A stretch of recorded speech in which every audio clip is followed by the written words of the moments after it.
Okay,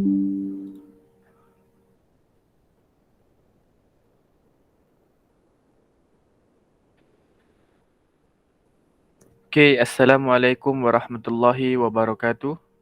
Today, in this time, we are from group boys in the class will present about the legal operation of agency in Malaysia in the subject BLM 4093 Business Law, and the present is prepared uh, for Madam Nur Saidah Kamis. Okay, hello. I'm Kisman bin Salamat. My metric is 0202113032. So this is my part. First, the introduction. Let's start with the first set of slides. Okay, for the introduction, administered by Part X of the Contract Act 1950.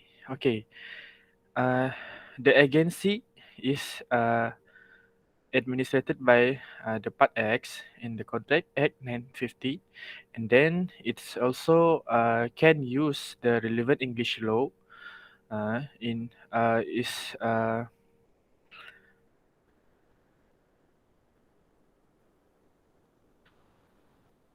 English law relating to the agency may be adopted to fill the vacancy of the Act. This is allowed through the enforcement of Section 5 of the Civil Law Act 1956.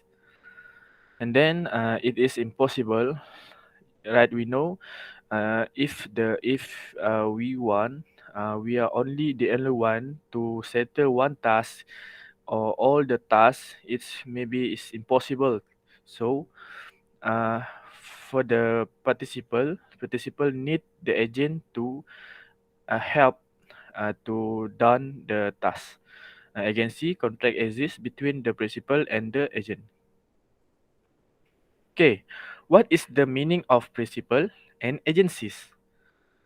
Okay, as we know, agencies is the relationship that exists between the principal and agent. The agent is authorized to act on his behalf or represent him in dealings with other parties. And then the principal is appoint and direct an agent to act on his behalf and then be the leader to the agent. So the agencies is will become the agent who will be do the task to to replace the principal in any things or any task that will that what we can say help the principal. And the principal, just we know the owner, and the principal if the one who give task to the agent uh, to make it done.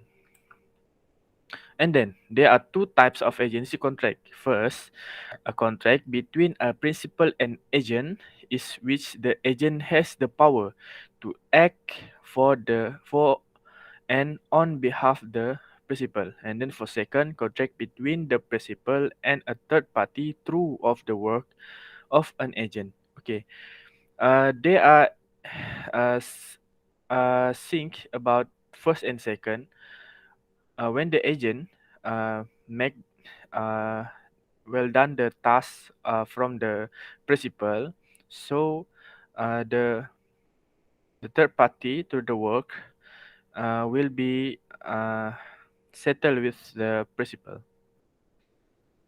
And then the qualification of an agent. There are three that we find about the qualification. First is sane. An appointed agent must be sane, not crazy, and aware of everything he does. And then adults, an agent also need to be matured enough because the trust given needs more mature thinking. And the last, responsible. Every response representation made by the agent is a trust from the principal and should be conducted responsibly. Okay, how the agency is created. Agency by express and the agency by imply or informed appointment. For the by express agreement, agents are appointed either by written, oral arrangement by principal in the follow the section 140 Act 950. In case that we will that involve about this it is agency is like Bank Bumi Putra Malaysia, Berhad vs Henry Jinai Anak Langgi. And then agency by implied, informed, and appointment, power given to the agent to act on behalf of, and it's on section 140 Act 950, and the issue that have been in this agency is like Chan Yiti vs William Jack and Co. Malaya Ltd.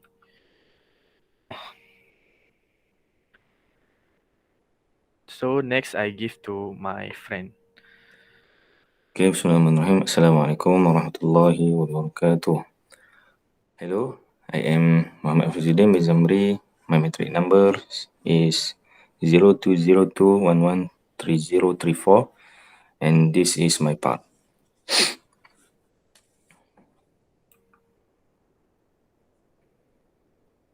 Okay, I will explain about responsibilities of agent and principles. The responsibilities of agent against principal.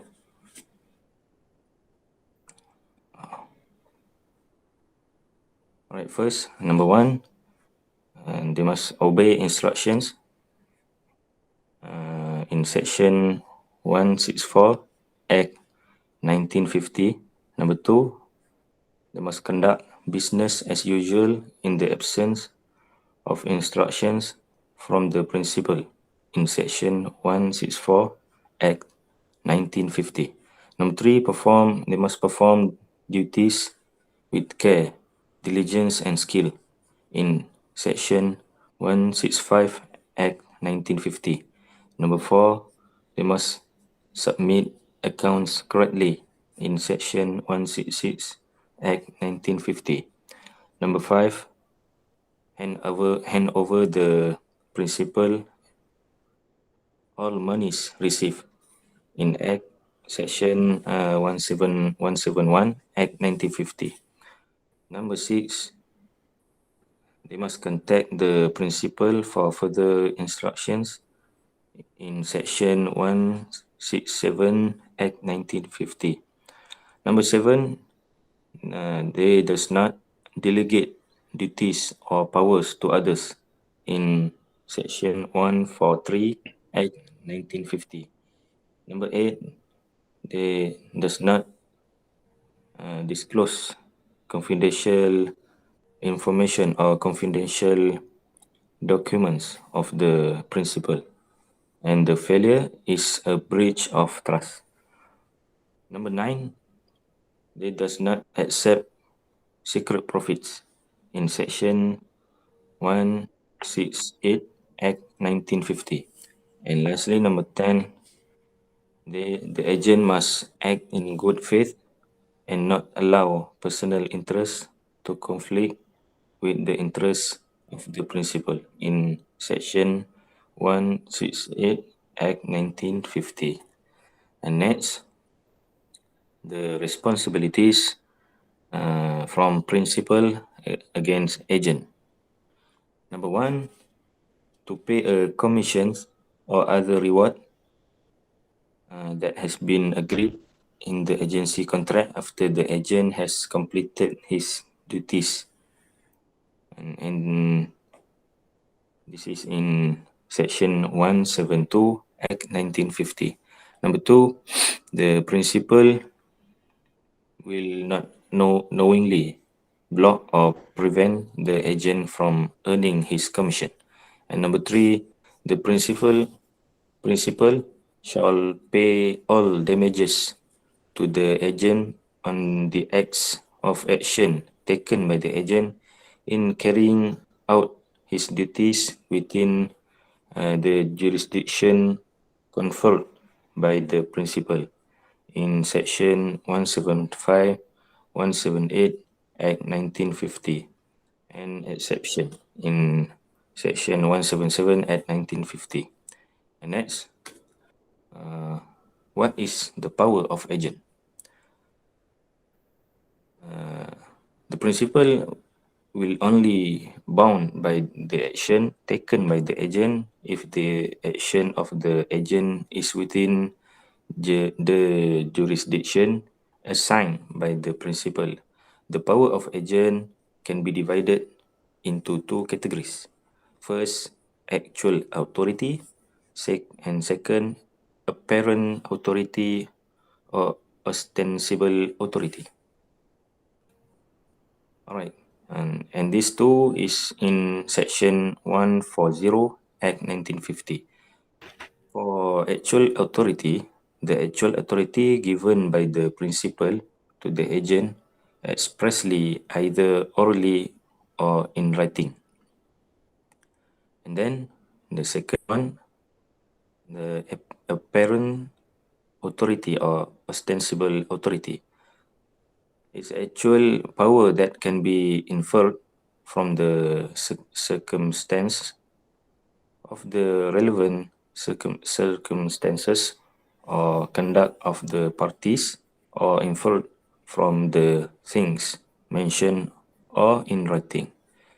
That's all from me, and my friend will continue. Alright, hello. I am Muhammad Syahmi bin Zulkifli.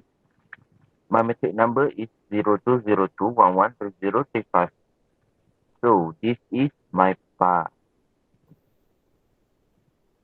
Wow. Okay. So, this is the effect of contract made by agent. Okay, if the agent is acting on behalf of the named principal, this means the agent informs or explains to a third party or anyone dealing with him the name of his principal. Thus, the third party learned that he was dealing with an agent to the principal whose name was distributed to him. In this case, the agent is not liable and does not have any right in the contract. Uh, if the agent informs that it is acting on behalf of the principal but does not name the principal notified. Alright? When an agent discloses the existence of the principal to a third party, even though the identity of the principal is not disclosed, and the third party in turn learns that the agent is acting as an agent to the principal, the agent is not liable. Okay. Okay. So sub-agent and the effect of his appointment replacement agent. Okay. So sub-agent is a replacement agent lah. Okay. Uh, so the definition of sub-agent. An agent, such as a real estate broker, who is authorized by another agent to act in that person's place. So this means like Hafizuddin and Kishman. Kishman is principal. Hafizuddin is agent. And then when they dealing, Hafizuddin appoint me as a sub agent. So it's like that lah. It's like triangle. So the effect of sub agent appointment. The principal shall be liable for each action of the sub-agent just as he was liable for the action of the original agent. So, the sub-agent will be liable for each action of the sub-agent like the original agent lah. Like I said earlier, if I was appointed as a sub-agent, so I have authority just like Hafizuddin lah. Okay. So anything, any action that I take is liable. Okay. So the original agent is liable to the principal for all action of the sub-agent. Okay. So if I make something, so Hafizuddin will fill a show lah. Like that. The sub-agent is liable for each of his acts against the original agent and not against the principal except in case of fraud. Okay. Section 147 of the Contract Act 1950 define who is a substitute agent in situations where the original agent is authorized to appoint another person as agent to the principal for a particular business only. The agent is called a substitute agent.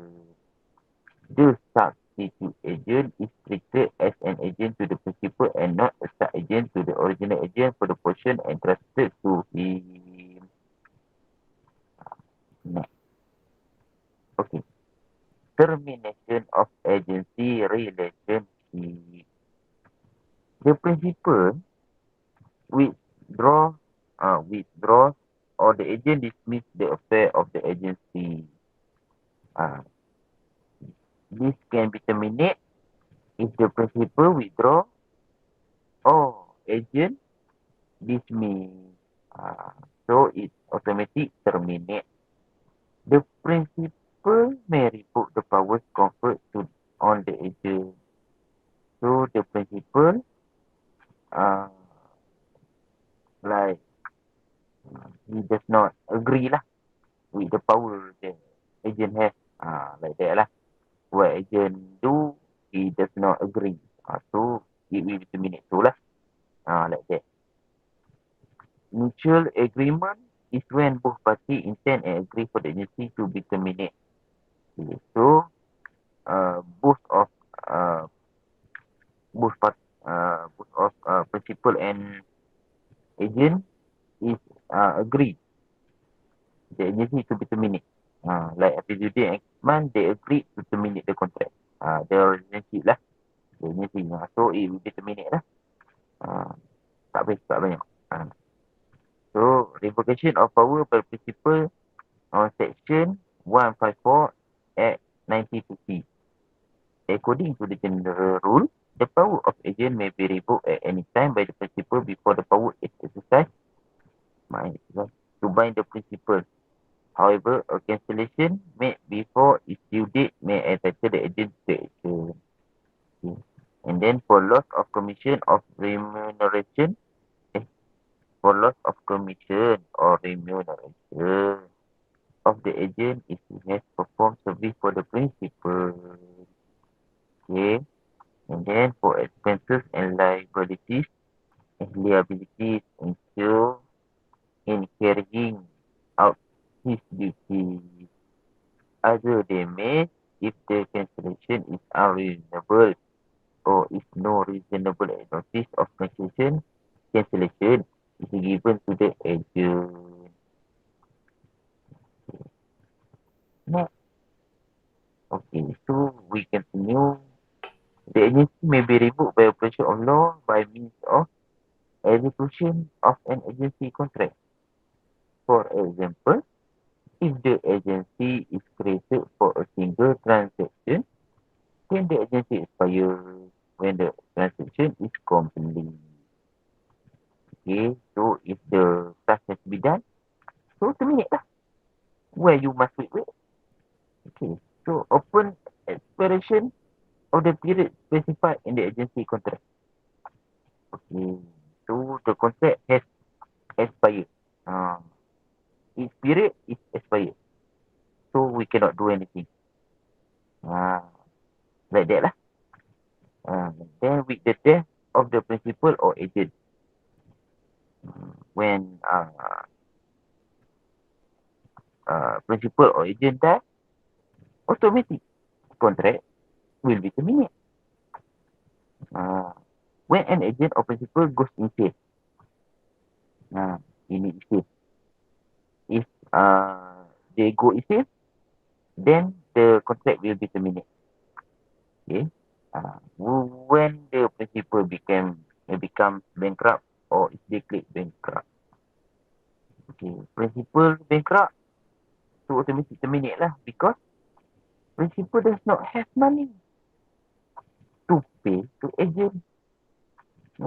Why must agent do the work? Still do the work lah. Why must?